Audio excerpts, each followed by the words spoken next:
কাজী মোতাহার হোসেনের নিকটে লেখা কবি নজরুলের একটি চিঠি, যেখানে ফজিলাতুন্নেসাকে না পাওয়ার বেদনার বহিঃপ্রকাশ ঘটেছে কবির লেখায়। 15 জলিয়াটোলা স্ট্রিট, কলিকাতা, 8/3/28 সন্ধ্যা। প্রিয় মতিহার, পরশু বিকেলে এসেছি কলকাতা। উপরের ঠিকানায় আছি। ওর আগে আসবার কথা ছিল, অসুখ বেড়ে ওঠায় আসতে পারিনি। 2-4 দিন এখানেই আছি। মনটা কেবলই পালাই পালাই করছে, কোথায় যাই ঠিক করতে পারছি না। হঠাৎ কোনোদিন এক জায়গায় চলে যাব, অবশ্য 2-10 দিনের জন্য। যেখানেই যাই আর কেউ না পাক, তুমি খবর পাবে। বন্ধু, তুমি আমার চোখের জলের মতিহার, বাদল রাতের বুকের বন্ধু।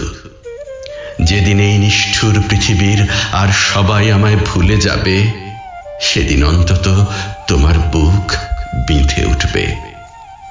তোমার ওই ছোট্ট ঘরটিতে শুয়ে, যে ঘরে তুমি আমায় প্রিয়ার মতো জড়িয়ে শুয়েছিলে, অন্তত এইটুকু সান্ত্বনা নিয়ে যেতে পারবো। এই কি কম সৌভাগ্য আমার? কেন এই কথা বলছি শুনবে? বন্ধু আমি পেয়েছি, যার সংখ্যা আমি নিজেই গুনতে পারবো না। এরা সবাই আমার হাসির বন্ধু, গানের বন্ধু, ফুলের সওদার খরিদ্দারেরা। এরা অনেকেই আমার আত্মীয় হয়ে উঠেছে, প্রিয় হয়ে ওঠেনি কেউ। আমার জীবনের সবচেয়ে করুণ পাতাটির লেখা তোমার কাছে লিখে গেলাম। আকাশের সবচেয়ে যে দূরের তারাটির দীপ্তি চোখের জল্পনার মতো ঝিলমিল করবে। মনে করো, সেই তারাটি আমি। আমার নামেই তার নামকরণ করো। কেমন? মৃত্যু এত করে মনে করছি কেন জানো? ওকে আমাকে আজ সবচেয়ে সুন্দর মনে হচ্ছে বলে। মনে হচ্ছে জীবনে যে আমায় ফিরিয়ে দিলে, মরলে সে আমায় বরণ করে নেবে। সমস্ত বুকটা ব্যথায় দিন রাত টন টন করছে। মনে হচ্ছে সমস্ত বুকটা যেন ওইখানে এসে জমাট বেঁধে যাচ্ছে। ওর যদি মুক্তি হয় বেঁচে যাব, কিন্তু কি হবে কে জানে। তোমার চিঠি পেয়ে অবধি কেবলই ভাবছি আর ভাবছি, কত কথা, কত কি, তার কি কুল কিনারা আছে। ভাবছি আমার ব্যথার রক্তকে রঙিন খেলা বলে উপহাস যে করে, তিনি হয়তো দেবতা, আমার ব্যথার অশ্রুর বহু ঊর্ধ্বে। কিন্তু আমি মাটির নজরুল হলেও সে দেবতার কাছে অশ্রুর অঞ্জলি আর নিয়ে যাব না। ফুল ধুলায় ঝরে পড়ে, পায়ে পিষ্ঠও হয়, তাই বলে কি ফুল এত অনাদরের? ভুল করে সে ফুল যদি কারো কবরিতে খসে পড়ে এবং তিনি যদি সেটাকে উপদ্রব বলে মনে করেন, তবে ফুলের পক্ষে প্রায়শ্চিত্ত হচ্ছে তক্ষুনি কারো পায়ের তলায় পড়ে আত্মহত্যা করা। সুন্দরের অবহেলা আমি সইতে পারি না বন্ধু, তাই এত জ্বালা। ভিক্ষে যদি কেউ তোমার কাছে চাইতে আসে অদৃষ্টের বিড়ম্বনায়, তাহলে তাকে ভিক্ষা নাই দাও, কুকুর লেলিয়ে দিও না। আঘাত করবার একটা সীমা আছে, সেটাকে অতিক্রম করলে আঘাত অসুন্দর হয়ে ওঠে, আর তক্ষুনি তার নাম হয় অবমাননা।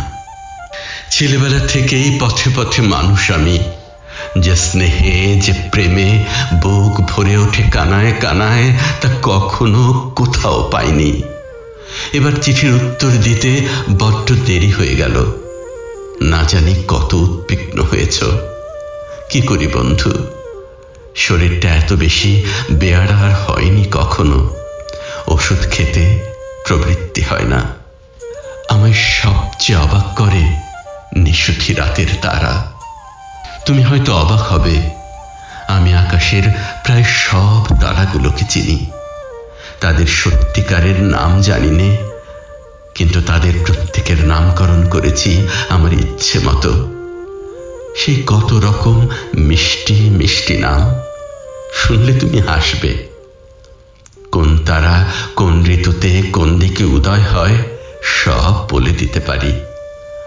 জেলের ভিতর যখন সলিডারি সেলে বন্দি ছিলাম, তখন গরমে ঘুম হতো না। সারা রাত জেগে কেবল তারার উদয়াস্ত দেখতাম। তাদের গতিপথে আমার চোখের জল বুলিয়ে দিয়ে বলতাম, বন্ধু, ওগো আমার নাম না জানা বন্ধু, আমার এই চোখের জলের বিচ্ছিরি পটটি ধরে তুমি চলে যাও অস্তপারের পানে। আমি শুধু চুপটি করে দেখি। হাতে থাকতো হাত কড়া, দেয়ালের সঙ্গে বাঁধা চোখের জলের রেখা আঁকাই থাকতো মুখে। আচ্ছা বন্ধু, কফোটা রক্ত দিয়ে এক ফোঁটা চোখের জল হয়, তোমাদের বিজ্ঞান বলতে পারে? এখন শুধু কেবলই জিজ্ঞাসা করতে ইচ্ছে করে, যার উত্তর নেই, মীমাংসা নেই, সেই সব জিজ্ঞাসা। যেদিন আমি ওই দূরের তারার দেশে চলে যাব, সেদিন তাকে বলো, এই চিঠি রেখে সে যেন দুফোঁটা চোখের অশ্রুর দর্পণ দেয় শুধু আমার নামে। হয়তো আমি সেদিন খুশিতে উল্কা ফুল হয়ে তার নতুন খোঁপায় ঝরে পড়ব। তাকে বলো, বন্ধু, তার কাছে আমার আর চাওয়ার কিছু নেই। আমি পেয়েছি, তাকে পেয়েছি। আমার বুকের রক্তে চোখের জলে আমি তার উদ্দেশ্যে আমার শান্ত স্নিগ্ধ অন্তরের পরিপূর্ণ চিত্তের একটি সশ্রদ্ধ নমস্কার রেখে গেলাম। আমি যেন শুনতে পাই সে আমায় সর্বান্তকরণে ক্ষমা করেছে। ফুলের কাঁটা ভুলে গিয়ে তার ঊর্ধ্বে ফুলের গন্ধই যেন সে মনে রাখে। ঘুমিয়ে পড়েছিলাম, স্বপ্ন দেখে জেগে উঠে আবার লিখছি, কিন্তু আর লিখতে পারছি না ভাই। চোখের জল, কলমের কালি দুই শুকিয়ে গেল। তোমরা কেমন আছো জানিও। তার কিছু খবর দাও না কেন? নাকি সে মানা করেছে?